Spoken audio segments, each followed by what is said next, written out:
¿verdad? Que produce en realidad un movimiento, y toda esa energía involucrada es lo que se llama trabajo.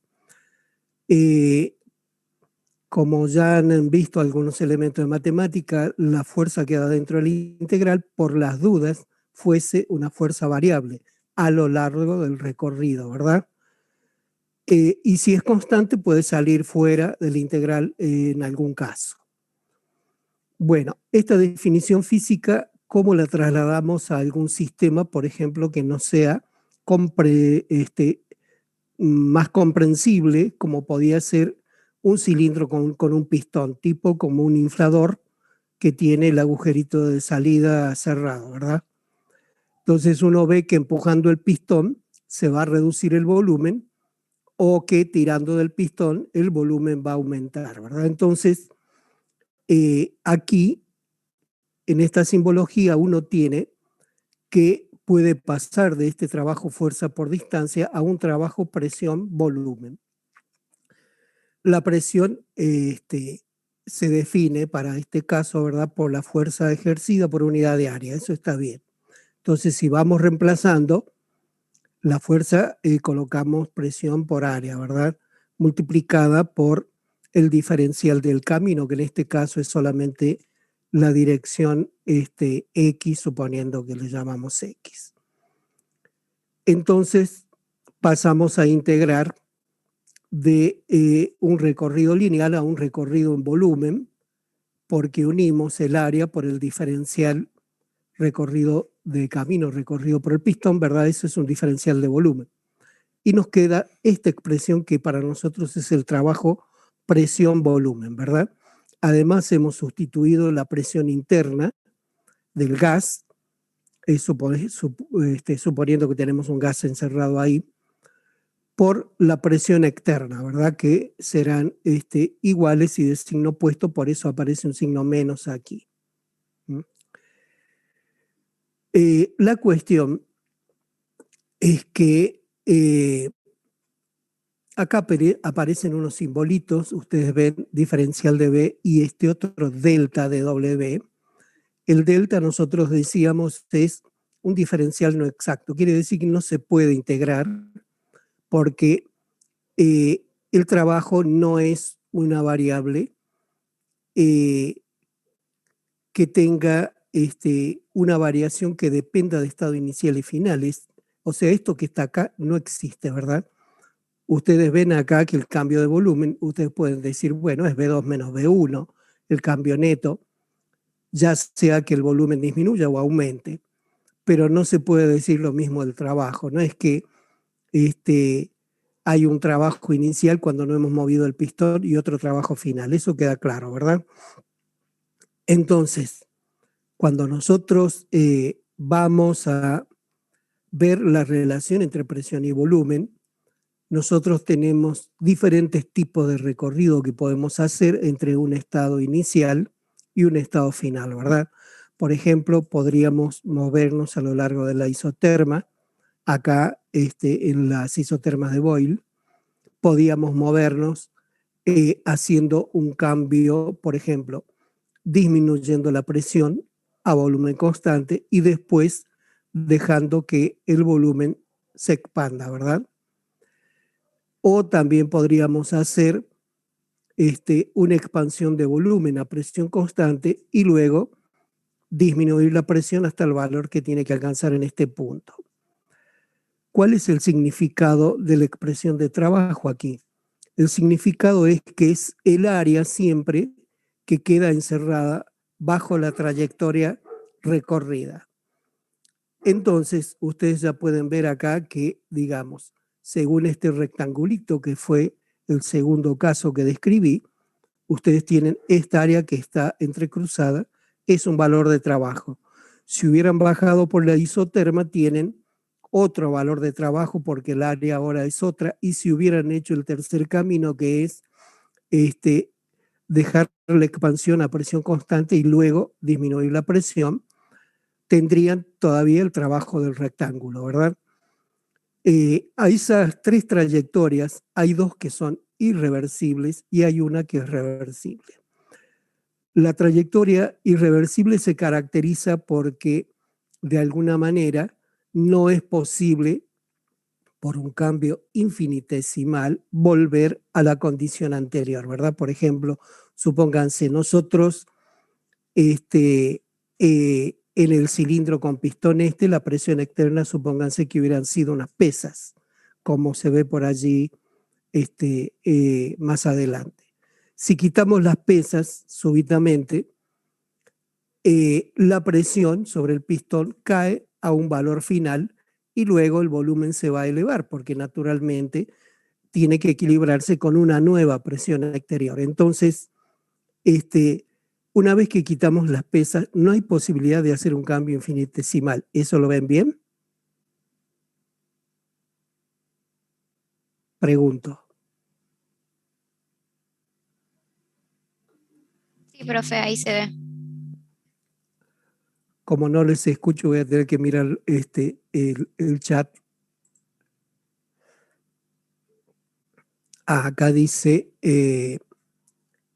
Ian dice, ¿se podría plantear una recta que vaya de P1, B1 a P2, B2 como trayectoria? Claro que sí, Ian.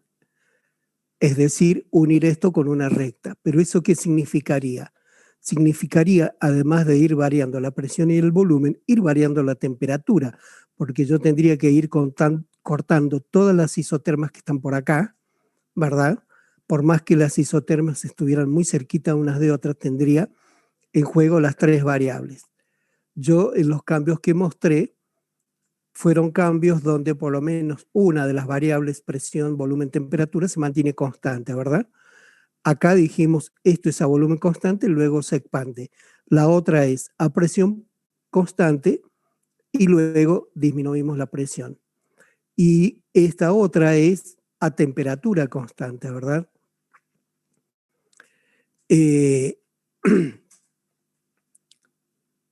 Esta expansión que ustedes ven acá, la de abajo, que se produce,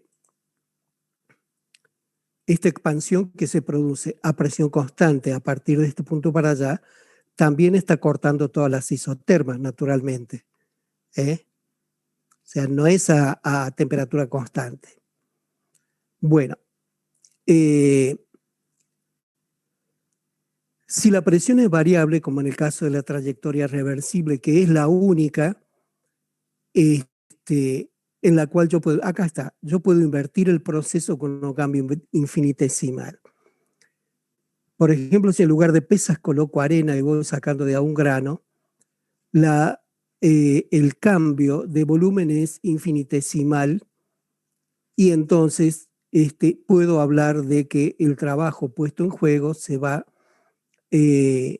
a temperatura constante, ¿verdad? Se va a situar sobre este camino que es el camino isotérmico y que es reversible. Si pongo el grano, vuelvo a la situación anterior. El tema es que no es lo mismo que los otros caminos extremos. Supónganse, yo quité las pesas, ¿verdad? Vine hasta este punto que está acá y luego se produjo la expansión hasta alcanzar el estado final. Y ahora pongo las pesas. ¿Qué va a suceder? Cuando ponga las pesas, la presión va a aumentar súbitamente hasta un valor que está acá en la esquina y después va a ocurrir la compresión, ¿verdad? Ven claro entonces que el trabajo por el camino de quitar las pesas no es igual al trabajo por el camino de volverlas a colocar. Esa es la diferencia entre las dos trayectorias que son reversibles e irreversibles. Bueno, en este caso de gases encerrados se ve bien. Ahora, ¿cómo es la cosa cuando uno va a otro tipo de sistemas que son un poco más oscuros? Y empezamos a necesitar otros criterios, digamos, por ejemplo, en una reacción química, cómo hablamos de reversibilidad o irreversibilidad, ¿verdad? Entonces, trabajamos un poco la termodinámica para poder alcanzar algo que nos sea útil, y ese algo que nos sea útil es esto que está acá, que es alcanzar la definición de energía libre. Esta nos va a decir, en función de cambios que hay en el sistema, fíjense, el subíndice SIST acá me elimina todo lo que sea ambiente o universo. Entonces yo no tengo que preocuparme de lo que suceda allá en los confines del universo, porque eh, tengo una función que me va a decir si un sistema tal cual está planteado, un cambio, va a ser espontáneo, no espontáneo, o es un cambio, el cambio que yo propongo no se va a realizar porque el sistema está en equilibrio. ¿Está claro eso?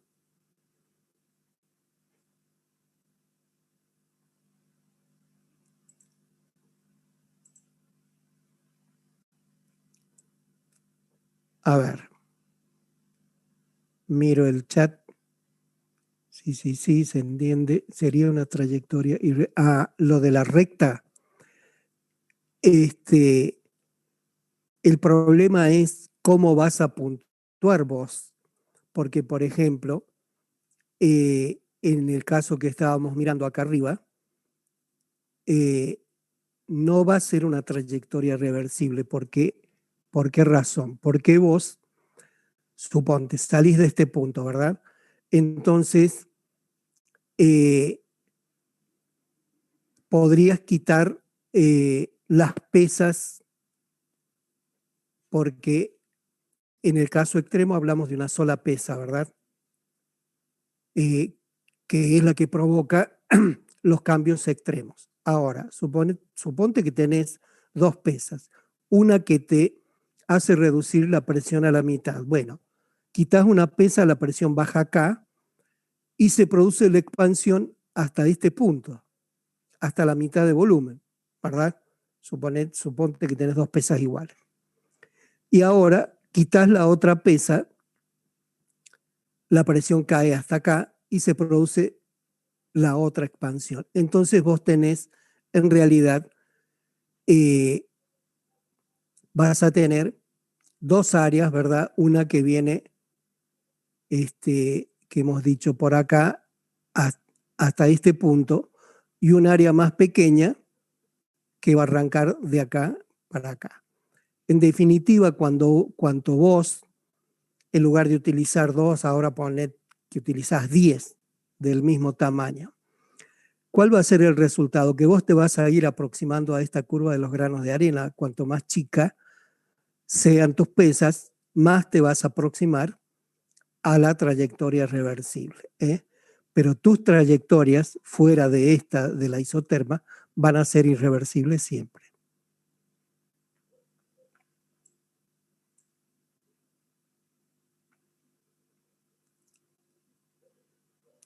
Bien, ¿alguna otra pregunta?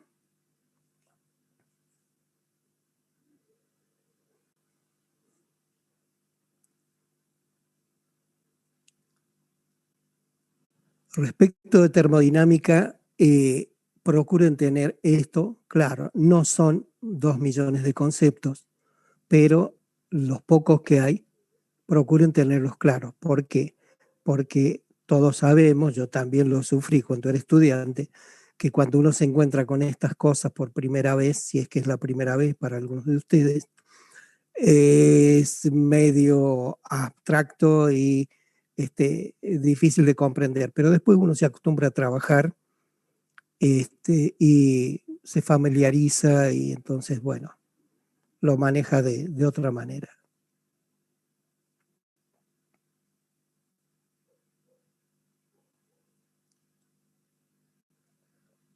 Sabrina dice, tiene duda en los diagramas de Frost.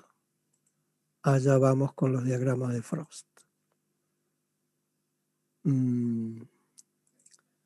Esto está en electroquímica.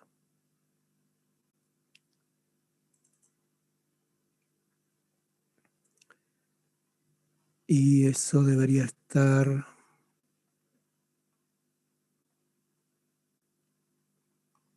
más adelante.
¿Me están escuchando?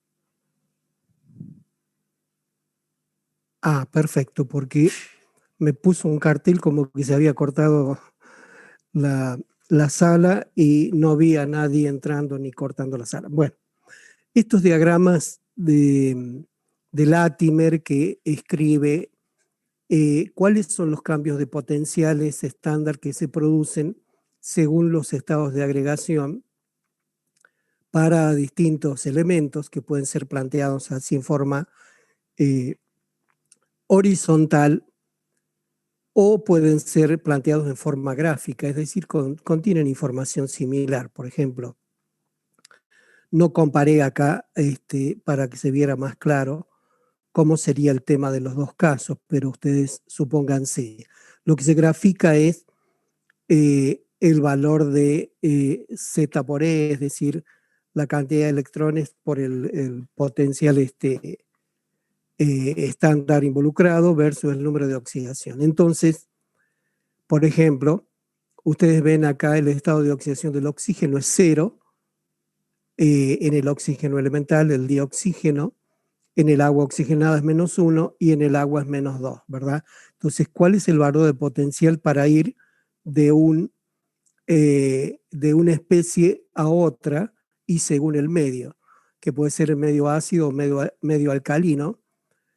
Eh, ese es simplemente lo que muestran los diagramas de Frost. Lo mismo para el caso del permanganato. Observen que los cambios de potenciales, por ejemplo, en disolución ácida son bastante diferentes a los que ocurren en disolución alcalina. Esto va a tener alguna importancia por allá cuando ustedes puedan hacer alguna asignatura como corrosión, que interese cuáles son los procesos que pueden afectar a los diferentes componentes de los equipos que ustedes tengan.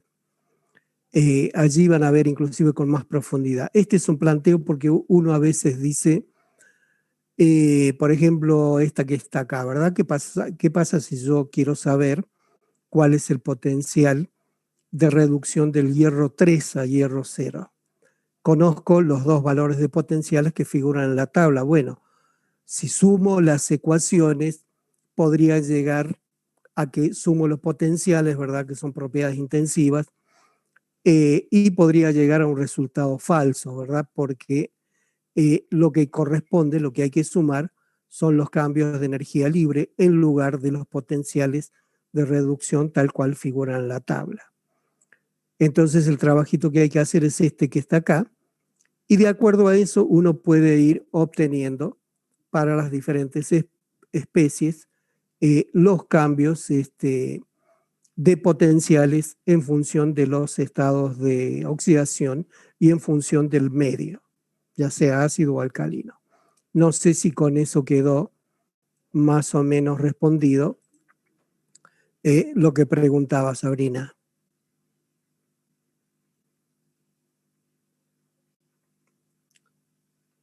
Es decir, este es un complemento porque después en algún momento les puede pasar que se tropiecen con un diagrama de esto y ustedes empiecen a preguntar, ¿y esto qué es? Solamente eso.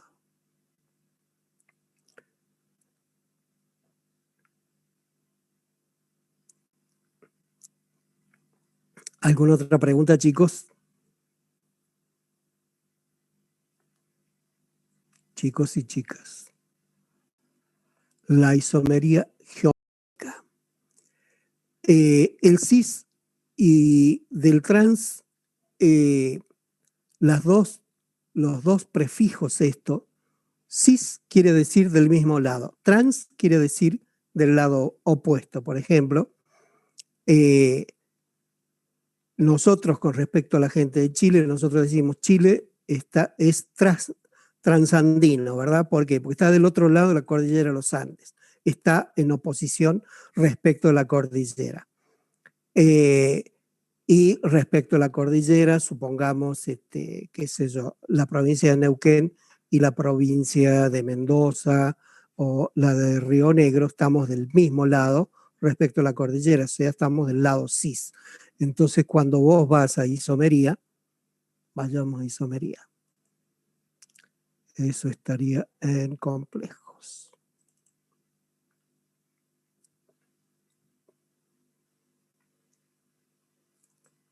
¿Cuál de los complejos será? Supongamos que este. Creo.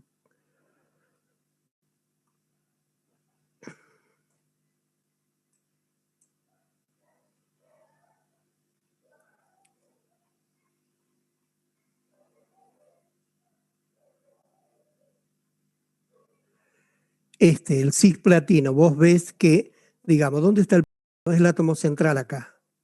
Acuérdense que en complejos ustedes tienen un metal generalmente de transición, que es el átomo central, rodeado por un campo donde se ubican lo que llamamos ligandos.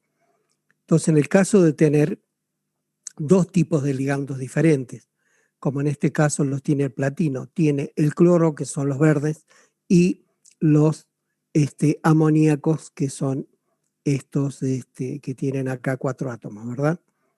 ¿Cómo se pueden ubicar en una configuración que es plano cuadrada? Así se llama este tipo de complejo, ¿verdad? Bueno, hay dos posibilidades. O los cloros están del mismo lado, vecinos respecto de un plano hipotético que pasa por acá por el platino, o están en lados opuestos, ¿verdad? Entonces, si están del mismo lado, cis; si están en lados opuestos, trans. Lo mismo para un complejo un poquito más complicado, como este de cobalto con cloro y amoníaco también, donde es más fácil visualizar los verdes, ¿verdad? Los cloros están del mismo lado o están en oposición respecto al átomo central, ¿verdad? Y si hubiera 3 tipos de ligandos diferentes, 3 tipos, no, acá hay 2 tipos, pero hay 3 átomos de cada clase. Entonces es fácil ver que solamente hay 2 disposiciones. O están en un plano que contiene al átomo central o en un plano que no lo contiene, ¿verdad? Entonces esto es como la carita de uno de los octaedros, por eso se llama FAC, en realidad fake tendría que ser porque es de face, que es cara.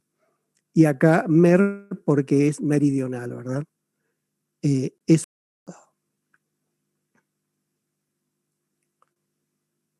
Está Felipe.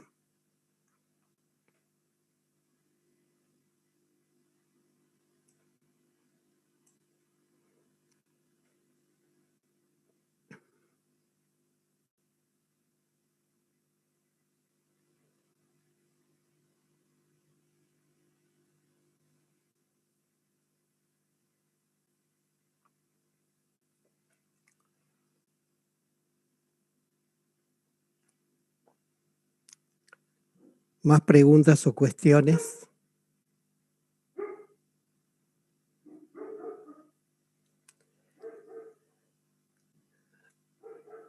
Como les puse en la PEDCO, el examen va a iniciar a las 2 y se cierra a las 3, se envía automáticamente. O sea, si ustedes no alcanzaron a cerrarlo por alguna cosa, se les pasa la hora, el sistema lo cierra automáticamente y lo envía. No les borra nada, se conserva todo. Así que no se asusten. Otra cosa, puse una restricción de acceso para que solamente entren las personas que se anotaron para rendir.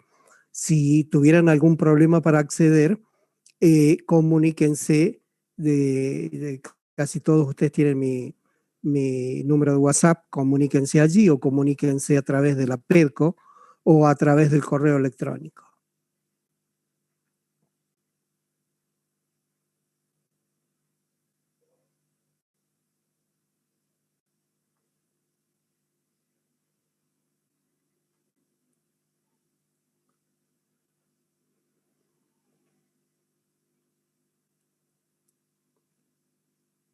Bien, Guadalupe dice el tema de los dientes de los ligandos. Los dientes de los ligandos son simplemente, vos fíjate la definición, los ligandos son bases de Lewis, es decir, que disponen de pares de electrones para compartir. Ceden, decíamos nosotros. Entonces, por ejemplo, el amoníaco tiene un par aislado, ¿verdad? Este es el par de electrones que puede compartir como ligando. Entonces, cada par es como un diente, ¿verdad? Entonces sería un monodentado. El cloruro también puede coordinar por un par de electrones. Pero hay otras especies que pueden utilizar más de un par de electrones dentro de la misma especie. Es decir, por ejemplo, acá en un derivado del amoníaco lo podés ver, este es un derivado del amoníaco porque tenés NH2 y en lugar del tercer hidrógeno, acá tenés dos grupos etilenos y termina otra vez con un NH2, ¿verdad? Pero cada nitrógeno de estos, si vos haces la estructura de Lewis, vas a ver que tiene un par aislado. Entonces, tiene como dos dientes, ¿verdad? Entonces, bidentado. Y ya si tiene tres o más, es polidentado. Entonces, con esos dientes, que vos los ves acá, circulitos que están marcados, bueno, los puntos que están en azul serían los dientes, entre comillas.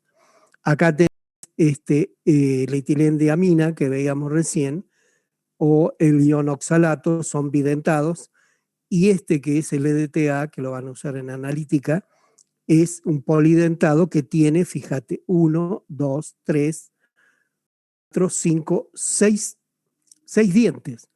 Entonces, cuando rodean al átomo central, lo pueden hacer de diferentes maneras.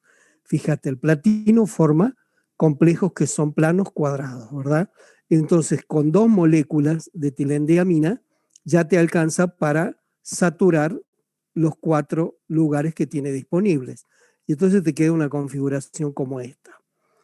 El EDTA, por otro lado, con los 6 dientes que tiene, puede ocupar las posiciones que dispone un ion central que forme complejos octaédricos, porque si vos contás, acá tenés, ¿verdad? 4 en el plano, uno para arriba y uno para abajo. La forma geométrica de este cuerpo va a ser un octaedro, es decir, 8 caras iguales.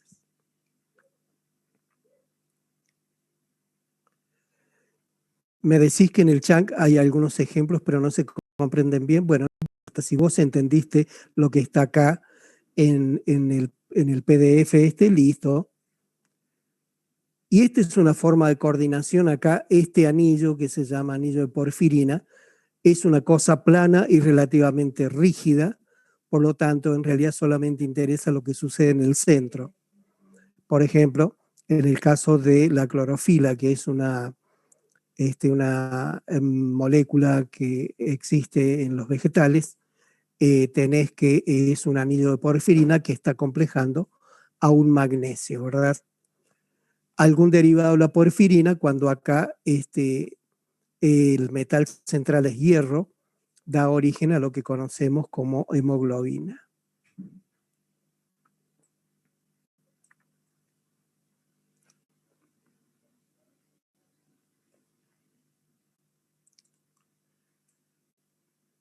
Esta duda nos había surgido mirando el ion tiocianato, que el Chang dice que es monodentado, pero no entendemos por qué. Acá vamos al tiocianato. ¿Dónde estás? Ah, bien. Bueno, si vos haces la estructura de Lewis aquí, vas a ver que te quedan pares aislados sobre azufre y sobre nitrógeno. Entonces, esta, como es una estructura lineal, o sea, vos imaginate que esto fuese como el dióxido de carbono, donde un átomo de oxígeno es reemplazado por un nitrógeno y el otro átomo de oxígeno por un azufre. Entonces, si es lineal, esto puede coordinar o bien por la punta del azufre o bien por la punta del nitrógeno. Entonces, utiliza un diente por vez, no puede utilizar los dos. Por eso lo clasificas como monodentado.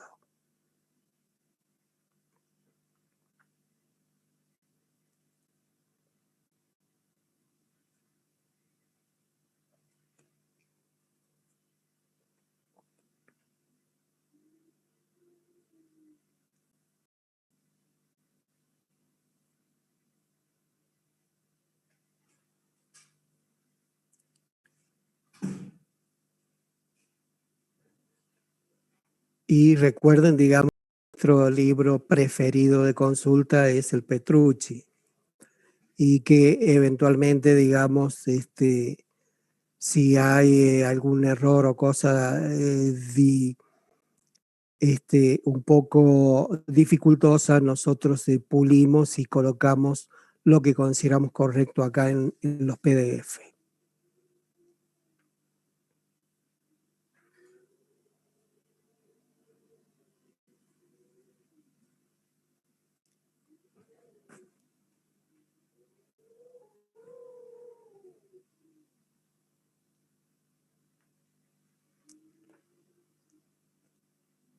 Otra consulta, chicos, chicas.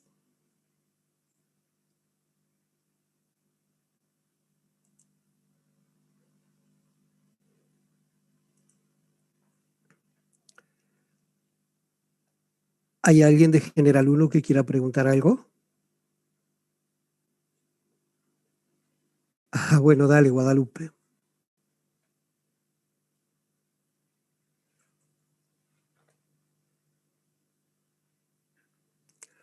La teoría de bandas de metales. En el PDF de enlaces, ¿y qué pasa? Ahora lo buscamos.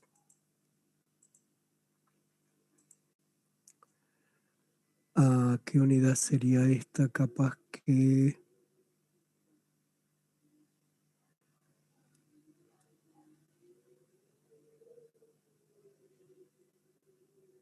la unidad 4.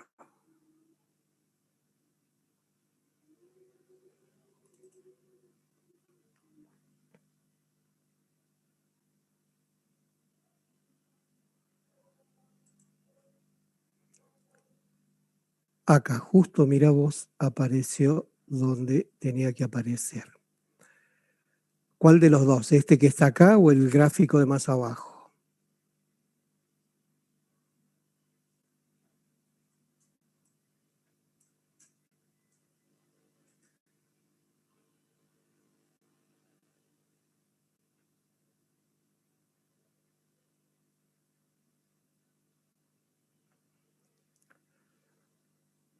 El de abajo. ¿Le qué sería? Le es un metal. ¿Por qué? Sí, vos decís aislante porque hay una separación entre lo que es la banda de conducción y la banda de valencia, ¿verdad? Pero vos fíjate que acá en el extremo superior está vacío. Entonces, mientras tenga orbitales vacíos disponibles, va a ser conductor, ¿verdad? O sea, digamos, este de acá es conductor porque las bandas están superpuestas. Acá las bandas están superpuestas, pero no importa porque hay orbitales vacíos en la banda inferior. Y acá las bandas están muy separadas, pero no importa porque hay orbitales vacíos. Entonces, mientras haya orbitales vacíos, el elemento se va a comportar como conductor, ¿verdad? Ahora, ¿cuándo va a ser semiconductor? Cuando la brecha entre las bandas de valencia y conducción sea pequeña de tal forma que con una aplicación de energía vos puedas hacer que estos electrones de acá salten a la banda que está vacía. Y cuando va a ser aislante, cuando las bandas estén muy separadas y realmente la aplicación de una pequeña cantidad de energía no sea suficiente. ¿Eh?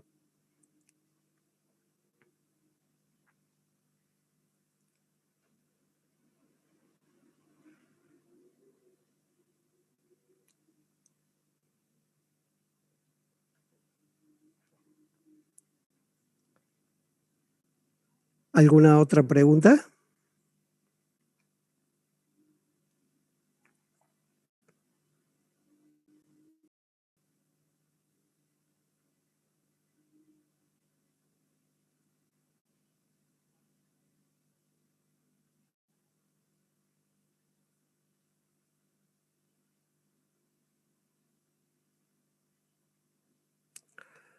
La serie del uranio 238.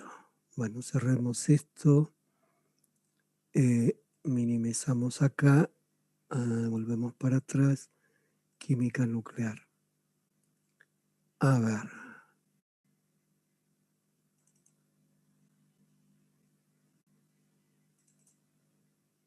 Bueno, justo está acá. La integración del uranio 238 se lleva a cabo con la emisión de partículas alfa y también con la emisión de partículas beta. Acá tenemos, ¿verdad? En el gráfico está el número atómico y el número másico. Cuando uno trabaja con los isótopos, hay que tener en cuenta las dos cosas, digamos. Entonces vemos que el primer movimiento, que son las flechas rojas, que corresponde a la emisión de una partícula alfa, hace que tu número másico caiga 4 unidades. ¿Por qué? Porque el número másico, la partícula alfa, precisamente es 4, ¿verdad? Hablando en números enteros. Y cuando miras el valor de Z, pasa de 92 a 90. Es decir, que vos lo único que estás haciendo es respetando esto que está acá. El número másico de la partícula alfa es 4, el número atómico es 2. Por lo tanto, si se pierde una partícula alfa, tu número másico tiene que caer 4 y tu número atómico tiene que caer 2. Por eso, todas las flechas que están rojas acá significan emisión de una partícula alfa. Y la flecha que está en azul significa emisión de una partícula beta. Si vos ves la partícula beta, digamos, tiene número másico asignado 0 y número atómico asignado -1. Por lo tanto, cuando se emite una partícula beta, para conservar el balance que tiene que haber, ustedes acuérdense que en una reacción nuclear, entre reactivos y productos, tiene que haber conservación del número másico y conservación del número atómico. Entonces, si se emite una beta que tiene número atómico -1, el número atómico del resto de las especies sumado tiene que dar lo que daba el reactivo elevado en 1. De tal forma que en este caso particular del protactinio, que tiene 91, -1 es 90, que es el del torio. Entonces, el movimiento es, conservando el número másico, aumenta el número atómico. Fíjate que otra vez volvió a un uranio, pero ahora es un uranio 234, ¿verdad? En lugar del 238. Y así seguís bajando con la emisión hasta que llegas hasta este punto que corresponde al polonio, ¿verdad? Cuando llegas al polonio, bueno, hay dos caminos. O bien haces una emisión alfa o una emisión beta. En un caso te lleva al plomo y en otro caso te lleva al, ¿cuál sería este? Astato. De todas maneras, las dos trayectorias vuelven a juntarse otra vez en el bismuto. Y a partir de allí otra vez tenés o bien emisión alfa o bien emisión beta, pero todo vuelve otra vez al plomo. Fíjate que ya pasaste 2 veces por el plomo, pero en un caso el número másico era 214 y ahora estás en 210. Y de acá tenés solamente emisión beta, que puede ser en un paso o en 2 pasos, y finalmente la emisión alfa y alfa beta lleva al plomo 206, que es el isótopo estable del plomo.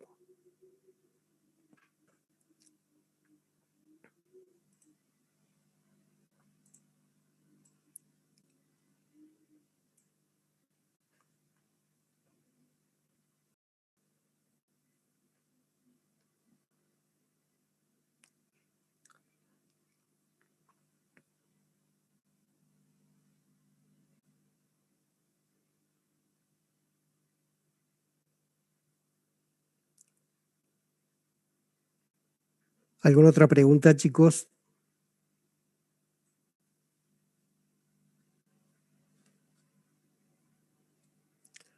No se queden con dudas, pregunten.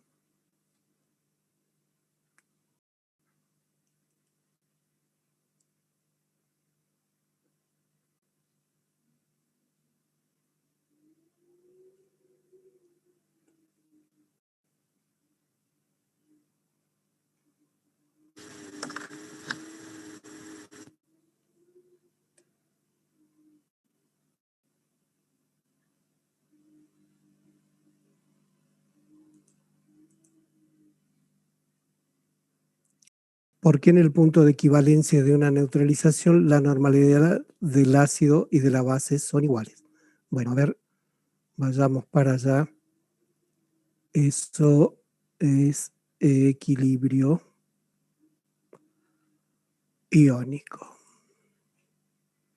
Equilibrio iónico B.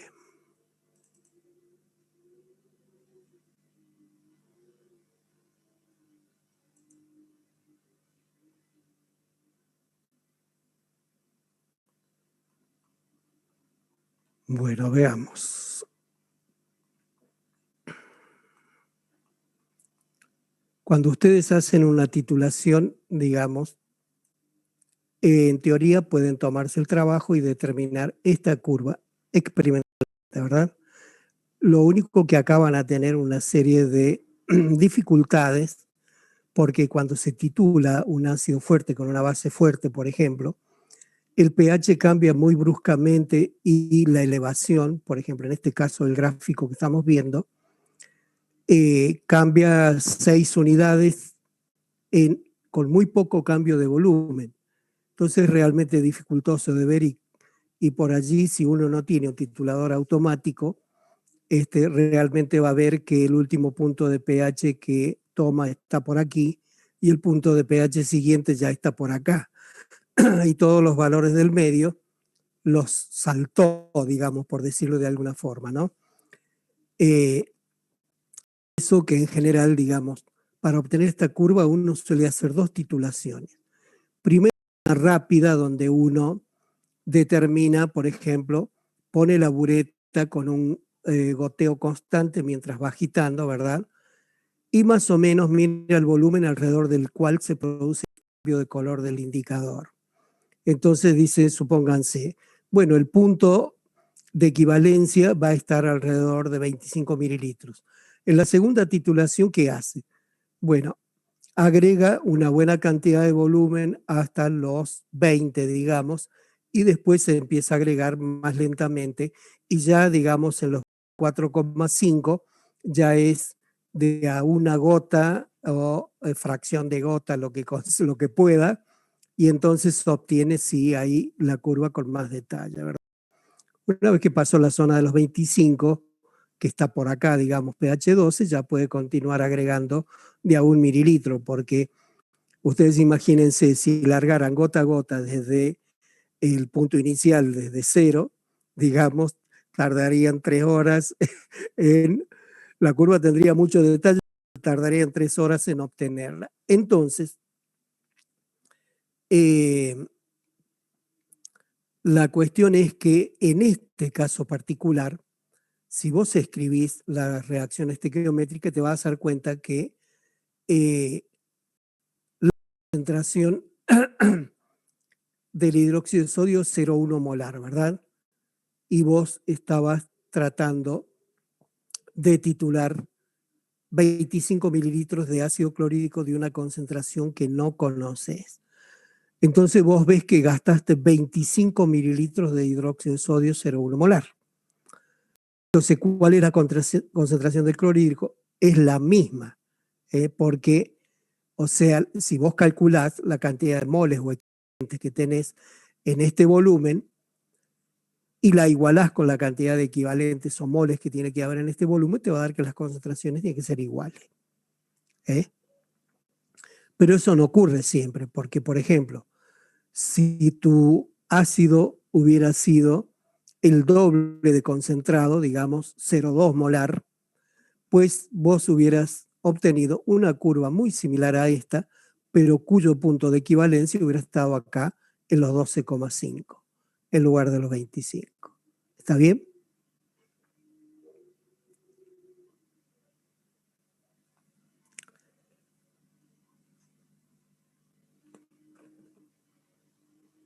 Bien, entonces ahora le contestamos a Ian Reyes. En el PDF de electroquímica, en la página 27, dice Ian, electroquímica, acá, en la página 27,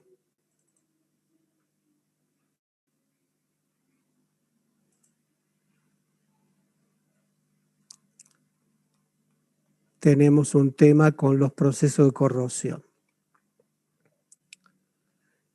¿Qué pasa si hay ruptura en el recubrimiento de cobre? Bueno, cuando vos haces recubrimiento con cobre, primero les aclaro una cosa. El recubrimiento con cobre suele utilizarse como previo a otro recubrimiento que se haga después. Por ejemplo, digamos, los cromados. El cromo no se deposita directamente sobre el material base, que puede ser en base a hierro, sino que previamente se hace un depósito electrolítico de cobre, un cobreado, y recién sobre ese cobreado se hace el cromado, ¿verdad? Entonces uno va a obtener lo que ven por acá, lo que se veía al final de todo esto, que es muy bonito, ¿verdad? Acá una calavera. Y estos son los sistemas, las instalaciones industriales para hacer los trabajos de recubrimientos electrolíticos. Ahora, el cobre, de acuerdo a lo que ustedes ven acá en esta experiencia, fíjense, atamos con cobre una parte del clavo y ¿qué sucedió? Bueno, esa parte no sufrió ningún proceso de corrosión, pero el resto, que no estaba protegido, lo atacó realmente gravemente. Entonces, ¿qué pasa si vos tenés la película de cobre se te rompe por alguna razón? Bueno, que ese lugar donde queda puesto el material, cuando está en presencia de humedad y de oxígeno, va a ser un lugar de corrosión y acá vas a tener un picado, ¿verdad? Porque el material de hierro se va a disolver, porque acá se te arma una pila y una pila es un sistema espontáneo y entonces la corrosión del material de hierro que tenés abajo va a ocurrir igual. ¿Qué pasa si en lugar de cobre usaste un recubrimiento de zinc, como es el caso de las chapas galvanizadas, ¿verdad? Que el zinc es un metal que se oxida más fácilmente que el hierro.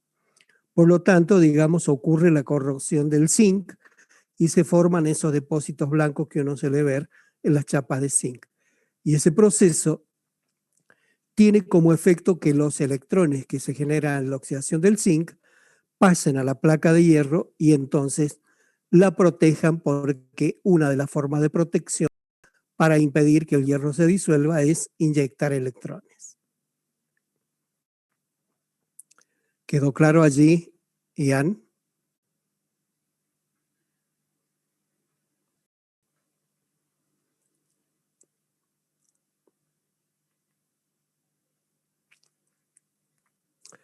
Bueno, no cabezas,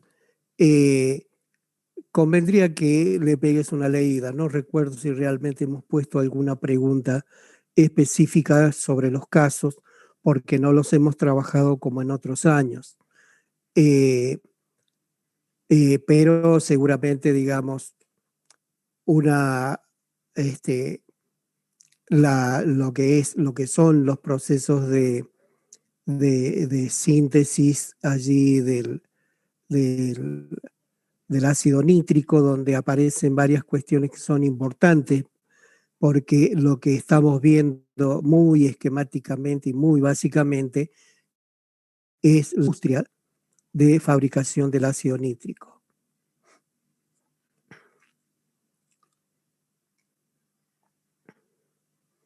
Por lo menos convendría darles una leída a los casos, para saber de qué se trata.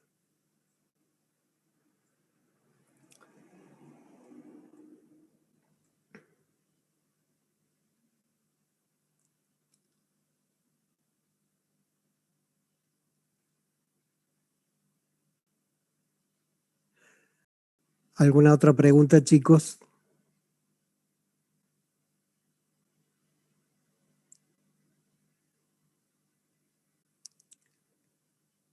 Les confieso que llevaba 20 minutos esperándolo. Yo pensé que no entraba nadie. Dijo, bueno, tendré que cerrar la sala. ¿Qué va a hacer?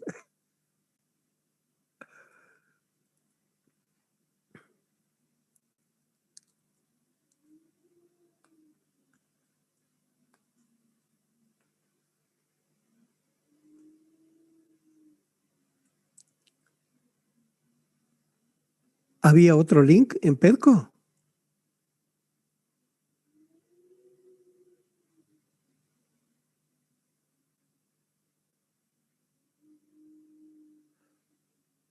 Ya veo que alguna gente se quedó sin consultar porque había otro link. Bueno, no sé cómo puede haber sucedido porque yo copié tal cual, cuando abro, gestiono la sala, copié el link tal cual, me lo coloca allí y después lo publico tal cual viene. Entonces no sé qué puede haber sucedido. Bueno, no importa. De todas formas, ojalá hayan podido aprovechar la consulta.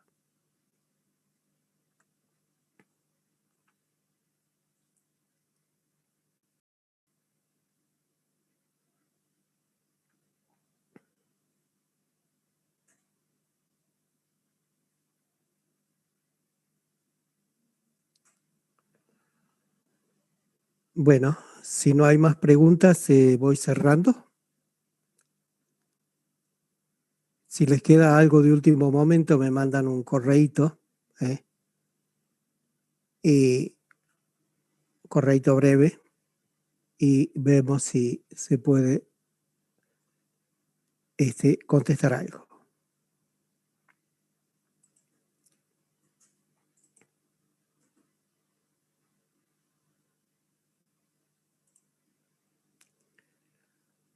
Así que, bueno, tranquilos, quédense, clarifiquen toda la parte conceptual, que es lo que sirve cuando uno tiene un multiple choice.